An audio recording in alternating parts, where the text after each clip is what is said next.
दिवसाची सुरुवात अशी बरोबर. मार्टिन लुथर किंग हे नाव सर्वांना परिचित आहे. जे आपण आता प्रोटेस्टंट पंथामध्ये आहोत त्यासाठी त्यांनी खूप मोठी चळवळ उभी केली होती. 1517मध्ये मार्टिन लुथर किंग यांनी त्या काळच्या ख्रिस्ती पुढाऱ्यांविरुद्ध एक आघाडी उघडली होती. जे ख्रिस्ती पुढारी भ्रष्ट होते. मंदिर जे होतं हे पाप क्षमेसाठी होतं, परंतु पापाची क्षमा करण्यासाठी ते लोकांकडून पैसे घ्यायचे आणि त्यांच्यासाठी असं दाखवायचे की आम्ही तुमच्यासाठी प्रार्थना करू आणि त्याबद्दल मोबदला ते मोठ्या प्रमाणात घ्यायचे आणि ह्याद्वारे लोकांना अधिक पाप करण्यासाठी ते प्रवृत्त करायचे. आणि ह्या विरुद्ध मार्टिन लुथर किंग यांनी आघाडी उघडली होती आणि जवळजवळ 100च्या वर त्यांनी पत्रकं काढली होती की हे कशा प्रकारे अयोग्य लोक आहेत आणि ते प्रत्येक चर्चेसच्या दरवाजावर चिटकवत असत. आणि साहजिकच आहे की मार्टिन लुथर किंग ह्या लोकांमध्ये अजिबात लोकप्रिय होते, परंतु त्यांना अनेक प्रकारे शांत करण्याचा, त्यांना गप्प करण्याचा खूप तऱ्हेने प्रयत्न केला, परंतु त्यांनी सत्य सोडण्यास नकार दिला. यांनी कधीही सत्य सोडलं नाही.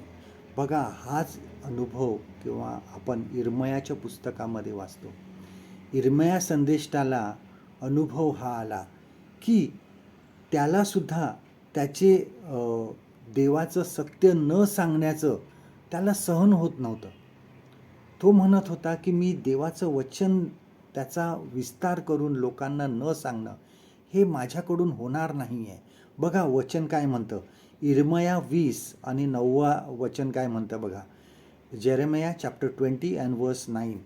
ह्या वचन असं म्हणतं, इर्मया काय म्हणतो बघा, मी म्हणालो मी त्याचे नाव काढणार नाही, यापुढे मी त्याच्या नामाने बोलणार नाही. तेव्हा माझ्या हाडात कोंडलेला अग्नी जळत आहे असे माझ्या हृदयाला झाले. बघा, देवाचं नाव करायचं नाही किंवा देवाचं सत्य सांगायचं नाही आणि हे जर नाही करायचं तर माझ्या हाडामध्ये असं जसं काय आग तयार झालेली आहे, अशा प्रकारे मला भास होत होता.